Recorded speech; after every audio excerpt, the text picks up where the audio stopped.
semua, bersama kami yaitu BF, aka Ben dan Farhan. Nama saya ialah Ben Dodi dan nama saya ialah Farhan Jakwan, merupakan wakil PAS. Seperti bulan kosong ini, yang kita akan mengadakan sebuah podcast yang bertajuk Puncak Stres dan Cara Penyelesaiannya, terutama di kawasan Aceh ini. Sebelum itu, kamu siap perkenalkan diri terlebih dahulu. Masa bilang tak kenal maka kita mulai dari Jakarta. Nama saya Muhammad Syahrisfar. Nama Ibrahim Nuran. Oke. Masuk kepada soalan saya. Kamu pernahkah ada masalah stres? Kan, Marcel. Polanya lah. Oke, selama 3 tahun saya berada di sini, banyaklah yang menyebabkan saya stres. Contohnya seperti kerja rumah yang lagi. Macam kita tahu lah kan, kita pelajar dosen. Setiap hari kalau pergi kerja rumahnya pun yang bincang banyak lah gitu. Contohnya macam kerja rumah, math, science, apa-apa lah kerja rumah. Terus lepas tu, dia minggu dia pun macam tidak boleh brand lah gitu. Contoh kalau lagi hari ini, besok nanti, tapi kerja rumahnya tu dia macam belum dia terima banyak gitu. Selalu. Jadi dia punya stres tu boleh jalan, boleh tahan. Kalau selain itu lah kan, ada juga punya stres lain. Contohnya macam otak kita ni ada masalah air. Selalu. Selalu ada masalah air. Jadi kalau lepas kerja tu kan, kalau mandi tu susah. Kau terpaksa turun lagi ambil air, angkut, semua lah tu. Yang stres banget. Kalau ada kau, beneran? Saya, Kenapa kau stres dan sekolah? saya sebenarnya sungguh tidak berpuas hati dengan peraturan yang ditetapkan oleh pihak maktab, karena dia bagus tapi dia terlalu sering. Seperti peraturan selimut yang baru, mungkin ada beberapa student yang tidak menghati. mungkin orang mau save money untuk benda something lain. Nah, pas tu macam masa orang kan Rogol pagi actually bagus, tapi kalau setiap hari dilakukan, pelajar juga boleh stres. Untuk bersiap awal dengan berhubungan dengan krisis air sekarang, mereka susah untuk angkat turun air, macam yang katakan di Isyraf tadi. Oke, Kalau kau Fran, coba. Kalau saya pula, apa yang bikin stres saya dekat sini ialah hal maksiat merata-rata tempat lah. Okay. Sebagai seorang pelajar yang Muslim, kan saya ni kelas mutiara, kelas yang boleh dikatakan dalam semua kelas mutiara itu semua Muslim. Tapi walaupun semua Muslim, ada juga yang bermaksiat dalam kelas kami. Jadi saya macam pelik lah kenapa dalam bermaksiat dalam kelas yang boleh dikatakan kelas Islam lah. Astagfirullahaladzim. Jadi saya macam kenapa awalnya macam itu. Baru kalau dia macam bilang orang dating di tempat yang apa bilang orang tempat yang tertutup apa semua tu yang itu yang bilang dikatakan tempat yang tertutup lah orang tak nampak. Ini dah dia dating dekat tempat yang terbuka. Jadi first dia membawa dosa kepada diri dia sendiri. Lepas tu dia berdating dekat situ. Ya. Saya bukanlah dikatakan saya macam marah sikit dengan itu. Dengan orang tu. Umat kita sesama Muslim kan harus kita menegur kan. Itu. Kamu setuju juga? Ya, saya setuju dengan apa yang Farhan minta tadi. Nah, kalau boleh tahu. Kalau yang saya tahu lah kan, setiap kali saya jalan ke PGS atau Piko, mesti ada tempat orang dating. Dia mesti jalan sesama gitu, terus apa jawab itu main-main atau apa. Rasanya macam mau tampar gitu. Tapi itulah saya dapat sebab mesti dari jauh saya dalam dating. Saya harap kan orang dating ini boleh dah apa karena bagi apa tu hukuman yang boleh dah dikatakan timpal. Sebab soalnya apa satu dia dosa kedua dia maksiat. Contoh lah kan kalau maksiat ni maksiat sama ilmu marah kita ambil dosa yang sama. Jadi kalau kita bermaksiat dengan ilmu tidak masuk. Jadi suatu rasa stres dengan orang yang dating di maktab kita ini. Sama saya ada pendapat pasal peraturan kita tentang maksiat di sekolah ini. Okay. First, saya nampak sejak belakangan ni tindakan maksiat kepada pelajar ni, cikgu kurang ambil perhatian dengan kes-kes maksiat dalam sekolah kita ni. Dia macam sekadar ambil nama, lepas tu surat, lepas tu dalam lain buat apa pun sebenarnya. Jadi saya macam, jadi buat apa lah yang macam yang lain ni, yang itu tu menegur lepas tu apa semua, tapi tidak diambilkan apa-apa tindakan. Jadi jangan begitulah lebih kurang. Okay. Dengan ada apa-apa mau apa atau tidak? Enggak macam kamu, aku mau highlight pasal fitnah, tahu apa fitnah? Orang yang ship orang kan sampai kena sebagai Kadang-kadang orang tu kan yang kena fitnah kan sampai jadi stres, betul kan? Stres juga. macam pengalaman yang ada satu pengalaman panjang macam itu. Kena tuduh, Kena- dapat, kena malu dapat, stres pun dapat. Berbalik kepada stres ni kan, so kita terlalu jauh sudah topik kita. Macam mana cara kamu untuk rilis itu stres? Oh, kalau cara pula, kalau saya kan, cara saya dengan dua, saya punya apa nih? Saya berkongsi masalah dengan orang yang rapat dengan. Contohnya macam roommate kita. Where's my shirt? Roommate kita nih, orang yang rapat sama kita rawat di maktab nih. Jadi saya akan meluahkan saya punya masalah dengan mereka. Tiap bantu, saya mungkin akan healing lah gitu, macam healing di tempat-tempat yang seni lah, yang boleh kasih menenangkan diri lah, supaya dapat tak payah stres. Kalau kamu kan Simple ya, tidur. tidur. Dalam satu hari berapa kali kau tidur? Secara saintifiknya, ketika seseorang itu mengalami stres, dia mesti kurangkan berkaulan dengan orang lain dan tidur. Menarik. Kalau saya cara untuk kasih release to stress dengan kita membaca buku yang kita suka.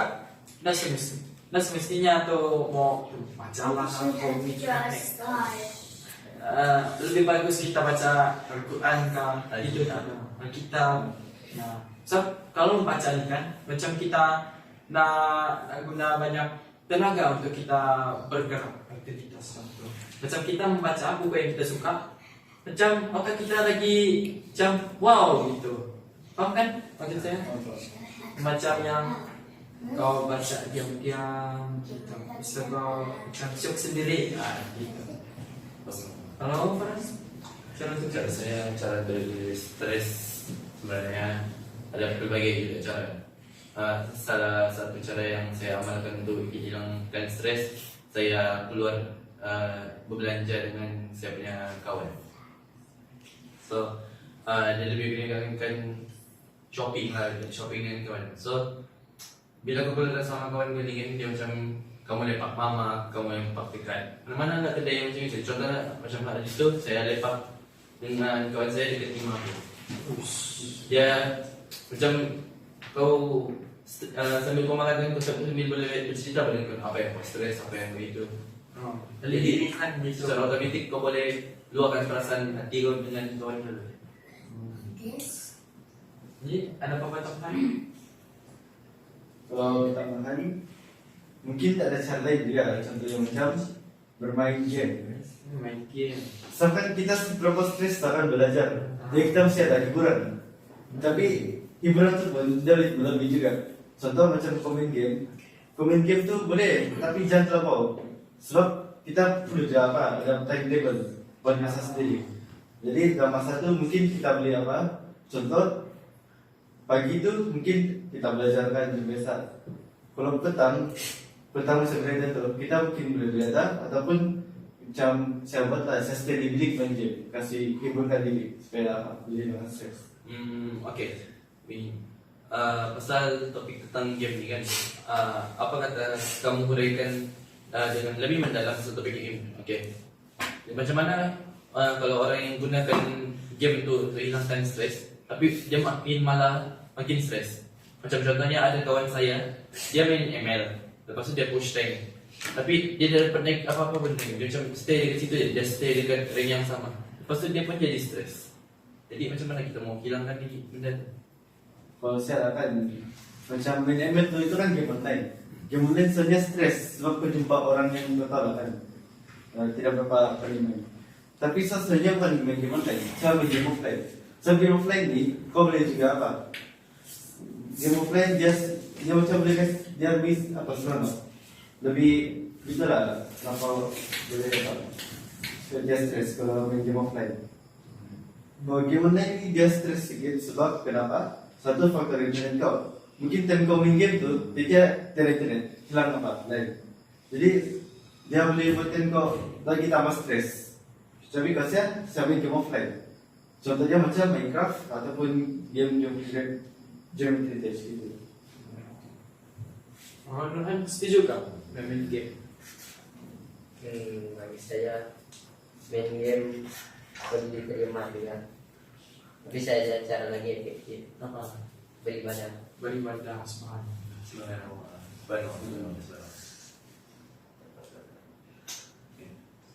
Jadi saya Topik yang saya mau bincangkan lagi. Kamu tahu gak sekarang ini kan zaman modern nih, gak tahu lah sekarang banyak case remaja-remaja sekolah nih, dorang healing tapi menggunakan cara yang salah, contohnya self harm dan menyakiti diri sendiri. Apa pendapat kamu tentang pelajar yang bilang orang mentalnya dalam kondisi yang amat teruk sampai menyakiti diri sendiri? Nurhan atau Indonesia? bagi saya mungkin mereka tidak tahan, orang punya rasa sakit, orang mau kasih lepas kan sakit yang orang rasakan dalam hati, jadi orang mau kasih lepas, katakan jadi orang pergi ke rawat, mungkin ada rasa macam itu, tapi cara itu actually tidak berapa salah, sebab cara menyakitkan diri sendiri itu bukan efek kat kau tapi orang sekitar kau. Contoh kalau kawan kau mungkin dia akan sendiri ngomong macam ni. Bagaimana dengan anda? Kalau saya akan orang yang saya faham ni, dia mungkin rasa macam risau apa. Contoh macam saya tanya kawannya, kawan saya pun pernah saya faham dia. Saya tanya dia kenapa dia begitu. Sebab dia bilang seronok, siap gitu. Kalau dia dapat saya faham tu, dia dapat menyakitkan diri dia.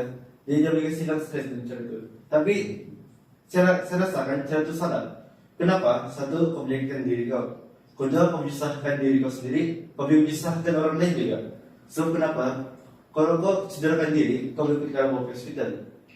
Satu, dia susahkan diri kau susah mau belajar. Susah mau belajar hospital. Kedua pula, kau susahkan orang yang hantar kau pergi hospital.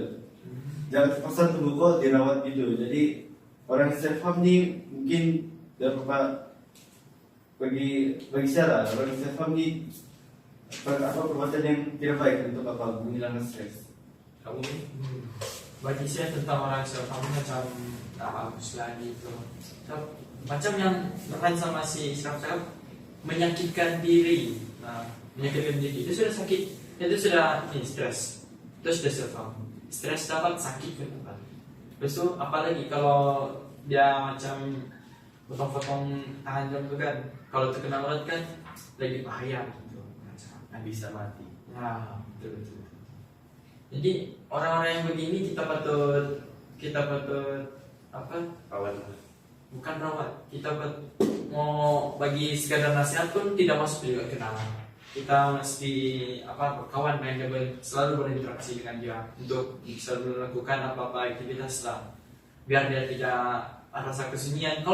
Kalau orang biasanya kalau orang yang sunyi-sunyi macam ni, yang introvert, dia macam ini selalu menyendiri, terus macam self-harm gitu. Jadi dia tidak orang untuk open up macam tu. Kalau berbincang tentang hal yang kamu sebutkan dengan dia, apa kata kamu kita bincang hal untuk orang yang self-harm ni, macam mana sebenarnya cara yang betul untuk mereka healing dan dapat menyakiti diri sendiri? Kita mulai dari kamu dulu. Macam yang saya cakap tadi, mesti kita sebagai macam kita nampak ada orang yang introvert lah, macam kita memang tahu dia ada self-harm atau sejarah latar belakang diri yang menyakiti diri macam itu kan, kita patut kawan dia macam yalah, kita mesti bawa lah dia berkawan macam itu biar dia tak rasa sunyi. Kalau dia sunyi lagi nanti dia lagi stres. Kalau macam kadang-kadang orang juga kan, kalau dia macam dia sorang-sorang, dia rasa terhibur. Kalau cara dia begitu, kita boleh aja nasihat-nasihatnya untuk jangan melakukan benar-benar lebih cantik lagi. Nah, itu saja. Kamu lihat cara yang betul untuk menasihati orang yang terpilih. Cara yang betul bagi pendapat saya adalah dia perlu mengakukan ibu dia boleh menangis dengan ibu dia sebab ibu nih dia adalah angel dekat dunia ini tanpa saja. Betul. Seperti mereka. Dia yang treat kita dari kecil kan, dia yang jaga kita dari kecil, dia yang yang ada yang dukung kita sampai berjaya.